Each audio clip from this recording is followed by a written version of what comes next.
A mystery unfolding in Arizona. The 84-year-old mother of NBC host Savannah Guthrie is missing, and the sheriff moments ago say the home is now a crime scene. And with that, welcome to the Monday edition of America Reports. I'm John Roberts here in Washington, and welcome this afternoon to you. Good to be with you, John. A little bit of a alarming story to kick us off at the beginning of the week. I'm Jillian Turner in for Sandra Smith. Police say that all of this began Sunday morning. Somebody from Nancy Guthrie's church happened to notice she wasn't at service, called the family. When those family members arrived at her house, they couldn't find her, so they dialed 911. Police say they responded to that call at around noon on Sunday. The attention now turns to surveillance cameras at Guthrie's house because the sheriff says, quote, she did not leave on her own. We know that. All right, senior national correspondent William La Jeunesse is live in L.A. with all the details we need to know this hour. Hi, William. Well, Jillian, let's start at the top. Right, here's what we know. Nancy Guthrie, last seen Saturday night around 9:30. The family drops her off at the house. Again, first reported missing the next morning when she didn't show up in church. So the family goes over to the house. They didn't see her. They check the backyard, neighbors. They call 911. The home is in northeast Tucson in the foothills of the Catalina Mountains. There's no sidewalks. Streets are very hilly. House about 3,000 square feet. It's worth about $1 million. It's not atypical of the neighborhood in any way. So if you're a burglar or a thief, there's no reason to choose this house over another unless you have a reason. Now, police brought in the search dogs, the volunteers, the helicopters, nothing. Inside the house, however, police did find something to call this a crime scene. They would not say, however, why. Was the house turned over upside down looking for assets, a safe? Was anything taken other than the victim, jewelry or art? Was there any sign of struggle, furniture, clothing, blood? We don't know, and the sheriff is not saying. What we do know is that while 84-year-old Nancy Guthrie shows no signs of dementia, she does have physical limitations that requires daily medication to stay alive. This is a 84-year-old lady who suffers from some physical ailments, has some physical challenges, is in need of medication that if she doesn't have in 24 hours, it could be fatal. So police are asking for the public's help, any surveillance or ring camera video. However, those cameras are typically not activated over more than about 20 feet. So if a car goes by, the camera won't necessarily pick it up unless the house is gated and the camera is on the road. Also, Tucson is a night sky ordinance. Very few street lights. Again, if a witness may hear a car, but they may not be able to identify it go by at night. You need the make, the model, the color to help narrow down for the license plate readers. They are asking neighbors if they saw or heard anything unusual. These housing lots are about an acre, a little more, so you're not necessarily going to hear a loud voice or a window breaking. The family has been very cooperative with us. They're working with us. They're staying in touch with us. They have complete access to anybody on this department. Savannah has been in touch with us as well. Our hearts go out to them. This is their mom. Now, if Miss Guthrie had a door camera, you'd presume they'd have an image and they'd share that with the public. They have not done that. I saw an updated photo, Jillian, of a dog. Maybe someone heard unusual barking, but looking at the breed, it's not a guard dog. So at this point, it doesn't sound like the police have a lot to go on. Back to you. All right, William, we're going to be tracking this all afternoon long. Thank you very much. John? Sure. All right, let's dig a little deeper on this with former NYPD Lieutenant Darrin Porcher. Let's play what the sheriff, Chris Nano, said earlier today on his thoughts about where this investigation is going. Listen here. We saw some things at the home that were concerning to us. We believe now, after we processed that crime scene, that we do in fact have a crime scene, that we do in fact have a crime. So as a former investigator, Darrin, you're very familiar with this. What might the police have seen that would lead them to come to that conclusion? A disheveled appearance in the house would lend a level of concern as it relates to her leaving against her own will.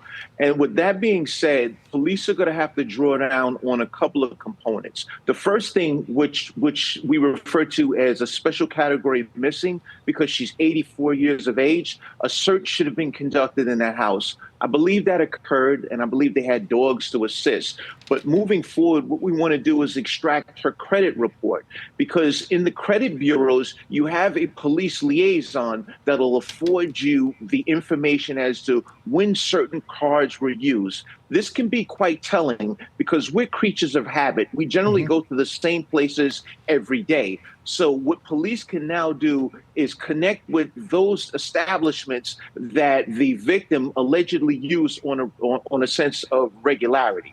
The second piece is the cell phone records. It bifurcates in two components. You have something we refer to as LUDs and tolls. LUDs and tolls merely gives you a printout of the numbers that were called and the calls that came in. The second component would be whenever you use a cell phone, your call bounces off of a cell tower.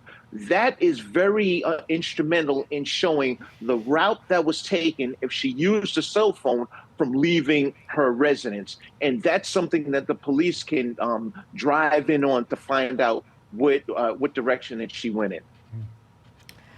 Darrin, the sheriff, when asked, said they're not sure right now. They don't know whether Nancy was targeted because she is Savannah Guthrie's mother or not. What kind of facts on the ground are they looking at and evidence to try and tease out that line of thinking here? One of the things that I would have done is I would have had a crime scene on evidence collection unit work the house. When I say work the house, meaning look if you can possibly lift some prints that can identify an individual other than the resident of that location. And by capturing that information, it can give you further leads as to potential individuals that were in the house, and you can possibly track those individuals as well. Lastly, we have something we refer to as license plate readers. Now, these are components that are attached to police vehicles that capture license plate information, but it does far more than that. Whenever you have red light cameras, those cameras are not activated just when you run a red light, but they're always on. So they have the ability to capture information at these intersections when cars enter or exit those locations. In addition to that, those license plate readers will also capture information as to whenever an individual enters a toll road or a bridge. This can be quite telling as to if she used her vehicle or someone else used her vehicle to navigate through the roadways in Tucson, Arizona. Yeah, the flock camera network really is quite extensive. It is a great tool for police. And the sheriff was saying, we need to rely on technology, and he was lamenting that there's a lot of resistance at the local level to employing AI to assist in enhancing all of that as well. So the sheriff said that this does not now appear to be a search operation. They did search from, I think, noon on Sunday all the way through until this morning, which would be a suggestion that they don't think that she just wandered away. So you wonder, you know, given Savannah Guthrie's celebrity, the fact that she's a co-host of the Today Show, could this have possibly been an abduction for ransom? Well, traditionally, when you have an abduction for ransom, there's a ransom note or a series of demands that follow. That information hasn't come to fruition at this stage. It's something that happens relatively quick. So because we didn't gather that information or it hasn't been presented to law enforcement, I highly doubt that that was the cause, it being a ransom.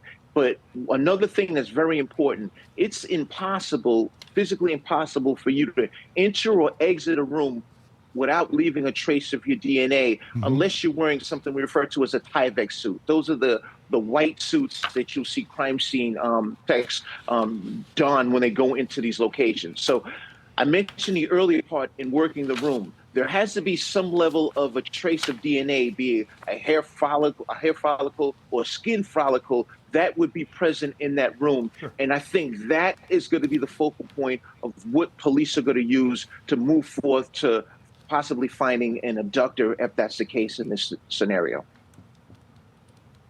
All right, well, Darrin, we got to leave it there. Thanks for jumping in to join us on this story. We're going to be tracking it all afternoon long. Thanks.